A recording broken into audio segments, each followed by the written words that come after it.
ngomong-ngomong mengenai capek, lelah, dan banyak gejala-gejala yang lain, kita akan bahas mengenai cepat lelah dan juga kurang darah. Ada orang bilang darah rendah dalam acara talk show kesehatan nomor 1 di Indonesia, Ayo Hidup Sehat. Kembali bersama saya Dr. Vito Damai dan juga rekan saya yang sudah di sana, Dr. Sheila.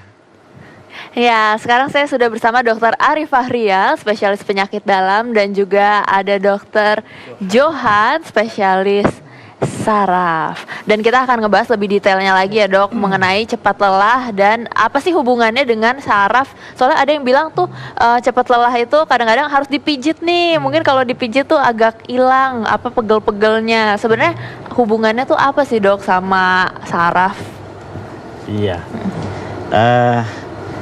Terlebih dahulu kita juga nanti akan dibicarakan para dokter penyakit dalam, Dr. Ari.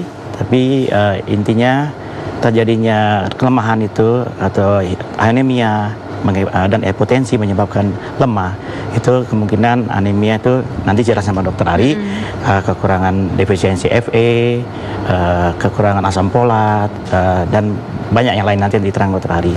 Terus kalau yang dari hipotensi atau tensi rendah itu biasanya karena dia kurang olahraganya atau ada kelainan dari gangguan jantung dan juga ada gangguan dari ginjal juga sehingga menyebabkan di saraf listriknya terganggu. Oke. Kalau dari Dokter Ari sendiri, Dokter Ari nih kayaknya mungkin banyak tadi yang disebutkan Dokter Ari ya. Pertama tadi kan gejalanya itu pasien lemes ya tadi ya, lemas, lemah ya.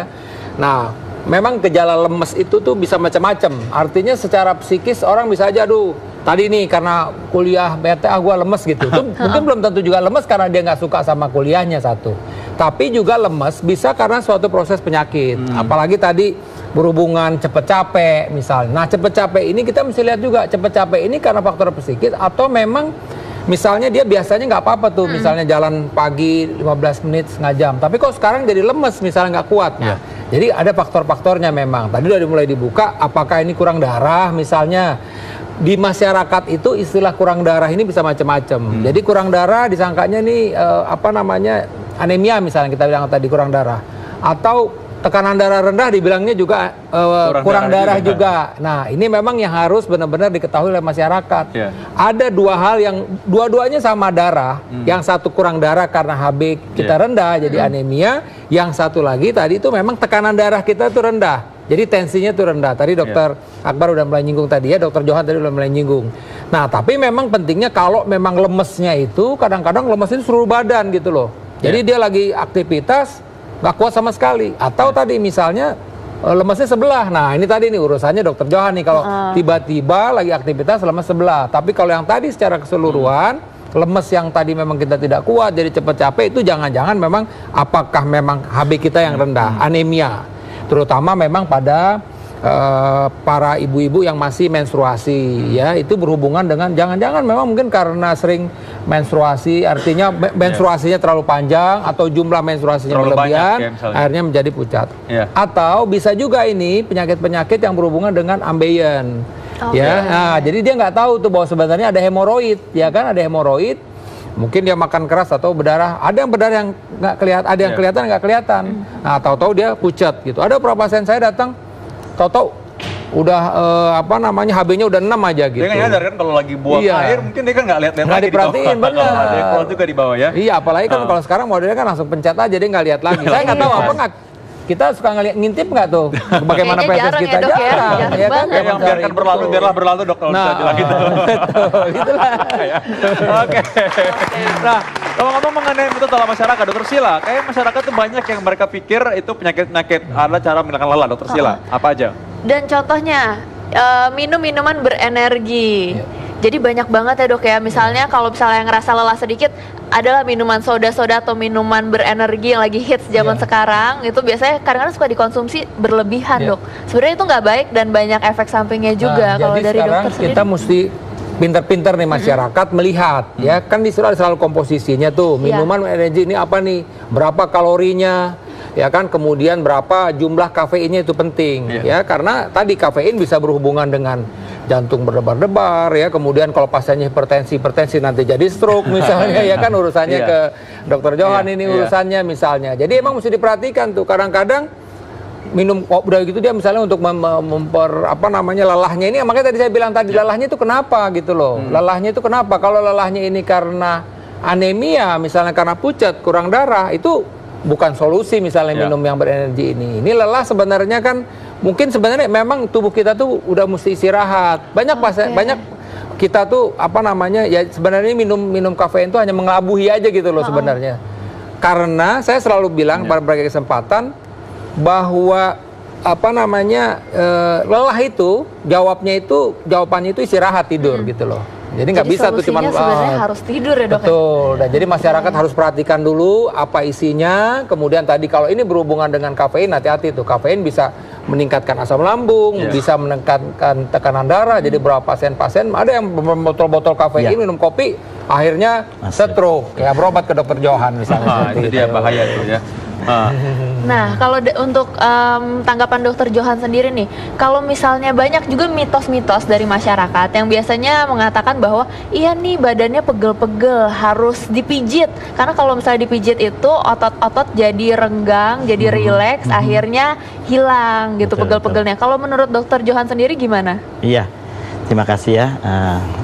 Jadi yang namanya pegel badan itu ada sesuatu. Kalau dari segi saraf itu dilihat apakah dia kekurangan kalium, yang bisa dehidrasi karena selama kerja mahasiswa karyawan kerja dia lupa minum sehari 2 liter atau 3 liter sehingga cairan kita masuk sehingga seimbang antara eritrosit darah merah dengan plasmanya itu seimbang. Nah pada waktu kita capek karena pembuluh darah kita itu kontriksi dari pembuluh darah itu kurang. Sehingga kan pembuluh darah itu berjalan, dia bergerak. Pada waktu itu dia kurang olahraganya apa tidak. Kebanyakan duduk lagi main komputer, lab ini duduk aja nggak bergerak tuh. Nah, seharusnya setengah jam atau 1 jam kita bangun, angkat jangan angkat meja ya. Kalau angkat meja nanti keberatan. Angkat buku atau apa olahraga ditaruh di atas atau diangkat di bawah sehingga kontriksi pembuluh darah berjalan sehingga menyebabkan tensi yang tadinya hipotensi jadi berjalan baik, kemudian akhirnya peredaran darah oksigen banyak beredar kemana-mana, tidak meningkatkan asam laktat di dalam pembuluh darah itu. Asam laktat itu menyebabkan pegel badannya.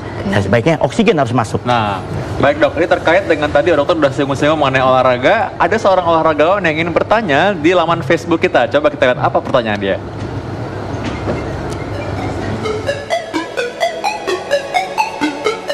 Halo dok, apa kabar? Saya Kurnian Willianto. Saat ini saya sudah tidak lagi bermain sebagai pemain sepak bola profesional, tetapi kegiatan saya sehari-hari masih berhubungan dengan sepak bola, masih melatih, kemudian ada coaching klinik, kemudian juga sering seminar, sehingga membutuhkan daya tahan fisik yang luar biasa. Nah, belum lagi ditambah dengan sering bolak-balik Malaysia Jakarta karena harus ngumpul dengan keluarga. Dan mungkin dokter di program Ayo Hidup Sehat bisa memberikan solusi atau saran bagaimana caranya agar aktivitas saya yang membutuhkan mobilitas tinggi ini tidak cepat capek atau tidak cepat lelah. Karena umur saya juga tidak muda lagi. Mudah-mudahan dokter bisa memberikan solusinya. Terima kasih. Oke, sebenarnya Kurniawan Dwi Yulianto ini pemain bola idola saya waktu masih kecil ya. Beliau adalah seorang pemain tim nasional era tahun 90-an, sangat terkenal. Mungkin dokter Ari bisa membantu dokter Kurniawan ya, ini. pertama tentu tadi Kurniawan tadi bilang bahwa dia tidak muda lagi. Nah ini penting dulu check up dulu nih. Nah udah mesti dicek dulu nih kadar apakah dia memang tadi nih termasuk HB-nya baik apa tidak, kemudian fungsi livernya bagus apa tidak, fungsi ginjalnya bagus atau tidak, kemudian kolesterolnya bagus atau tidak. Jadi mesti check up dulu. Ya kan kalau perlu dia cek untuk treadmill test, lihat jantungnya bagaimana. Jadi karena begini tetap kita mesti ingat faktor U itu. Nah, faktor U itu ini penting. ya. Kadang-kadang orang suka lupa. Ini agak sensitif nih dok kalau udah faktor U nih. Ada yang marah loh udah faktor U ini. Iya, karena kita suka lupa. Artinya gue kemarin nggak apa-apa lari 1 kilo gitu. Tapi kan dengan berjalannya usia pasti performance itu akan menurun. Fungsi-fungsi juga menurun. Jadi oleh karena itu saya bilang tadi, oke, cek dulu kesehatannya secara keseluruhan bagaimana. Kalau misalnya masih fit, tentu ada ukuran-ukurannya berapa banyak dia mesti exercise. Tapi yang penting lagi memang makan mesti dijaga. Jadi kalori mesti seimbang, kemudian sayur buah juga mesti cukup, minumnya tadi juga udah mesti cukup gitu. Istirahat. Saya mesti bilang sesibuk apapun usahain deh tidur 6 jam gitu loh. Nggak ada yang kopi bergelas-gelas atau berember-ember itu tidak akan menggantikan Atau tidur. minuman berenergi Tidak, Sila, betul ya. ini tadi betul. Jadi saya sih tetap, dok saya ini nggak ini tidur saya bilang udah. Kalau nggak, tapi tidur bener bukan tidur tidur beneran. Tidur yang berkualitas Nah, berarti ya. tidur yang Iya. berkualitas. Itu. Baiklah, kita masih ada suruh Dokter Sila ya.